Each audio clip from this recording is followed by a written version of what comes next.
Hello everyone, if you're new here, my name is Jamie and I post videos every Sunday. I hope you're feeling refreshed for the new year and ready to achieve your financial goals in 2025. And hopefully this video will be helpful for you whether you're a beginner or you want to refresh your money habits for the new year.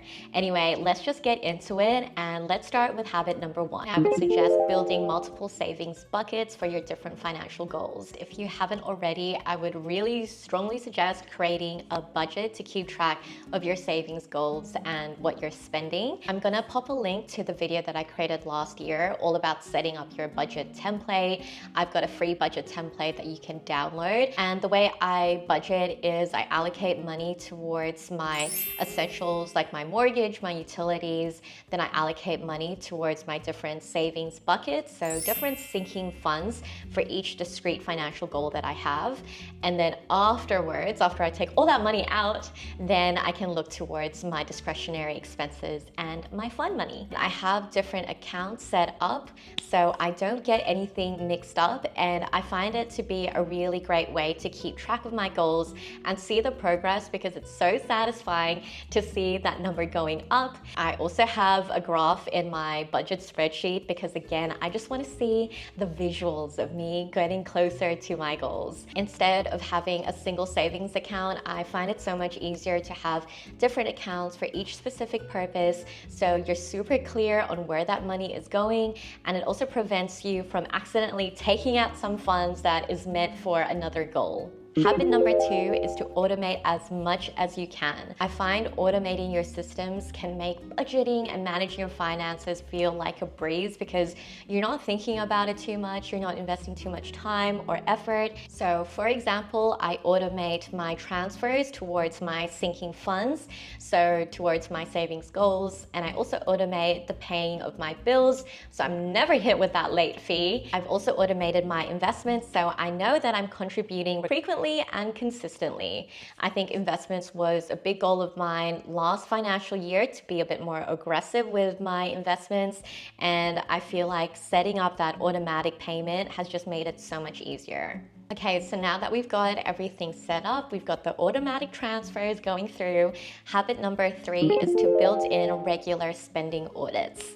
I know that sounds really not fun. Who wants to subject themselves to an audit?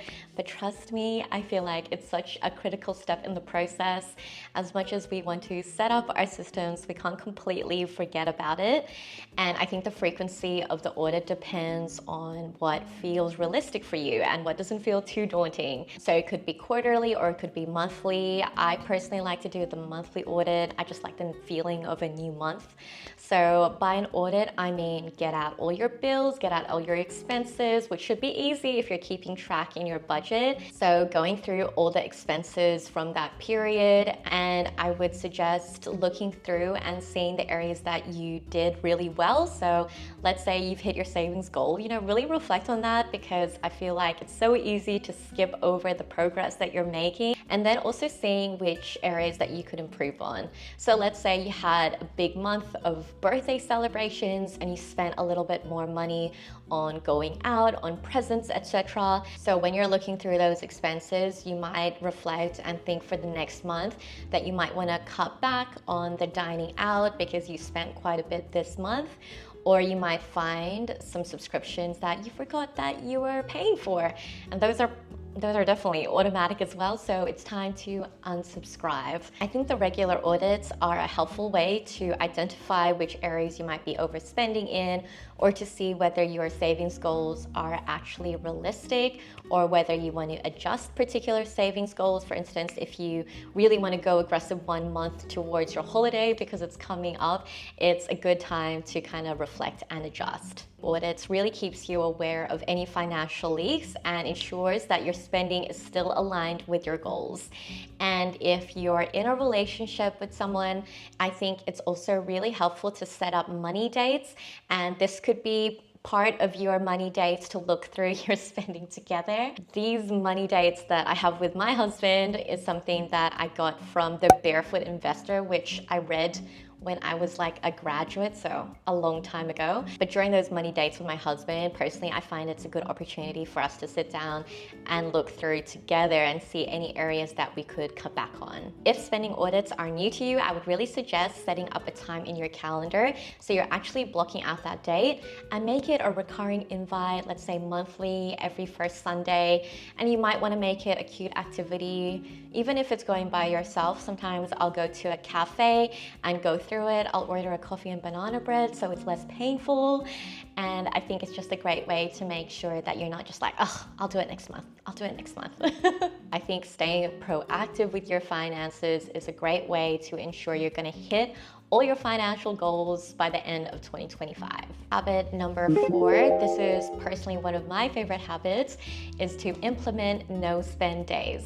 So you might want to focus, let's say, on one no spend day a week, or if you're like, oh, please, I can do that so easily, bump it up to 3 no spend days, whatever you think is realistic but still challenging for you to achieve. I personally think it's helpful to commit to like particular days in the week. It's great to commit to no eating out, no unnecessary purchases, no online shopping, none of that. Let's say you have to commute to the office by like public transportation. I feel like that shouldn't kill your no spend day. So it could be a no spend day except for public transport or whatever you need to spend to actually get to work. You can really use those days to get creative, like finding new recipes online to cook more at home, or looking for free activities specifically to enjoy in your city, or planning catch-ups with friends or family that don't involve any money. Particular activities that I really love to suggest to my friends are like a walk in the park or going to the beach, fun activities where you can go out in nature. It's just about the quality time and you do not have to spend any money. I think no spend days can help you become more mindful of your spending habits, and it can also lead to huge savings over time. I know that whenever I track like what I spend in a week, so I've made quite a few what I spend in a week videos, I always say that my no spend days make such a huge dent towards my savings goals. They have a huge impact on my spending for that week. And personally, I'm challenging myself to up my no spend days regularly every week. Moving on to habit number 5 is to take advantage of the sales. So I feel like everyone probably has that feeling when the big sales periods come around, like Black Friday, Boxing Day, and you're getting such huge discounts. I don't know about you, but I think, oh my gosh, why would I ever shop outside of these sales periods? Because the discounts are insane. I try to be really strategic when it comes to my shopping. So shopping for myself, but also buying presents for my family and friends. So for example, whenever the sales period comes, I've got my wish list ready to go, and I know what I'm going to be buying during Black Friday, during Boxing Day, etc. And I keep a list in my notes app with gift ideas for every one of my close friends and family members. So for example, my friend and I might be having brunch and she drops the fact that she's like, oh my gosh, did you see this makeup bag? Like, it's so beautiful. Or, oh, I really want that blush. I'll be like, interesting, okay. And I'll just like make a note, and when the sales period comes, I will buy that item and I'll save it for their birthday.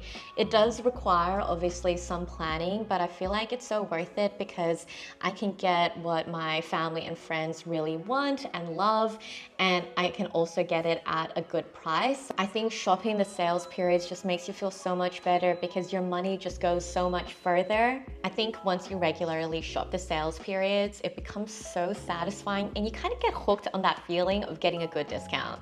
It might just be me, but oh my gosh, the purchases just hit so much harder when I've got a great bargain, and it honestly makes me appreciate that item more because I look at that item and I'm like, you were like 50% discounted. I found you on Facebook Marketplace. Like, that really brings me joy. And I feel like if you can start finding enjoyment in those activities and seeing how much money you can save from purchases, it's a great way to just ensure you're not wasting your money buying full priced items that will go on sale.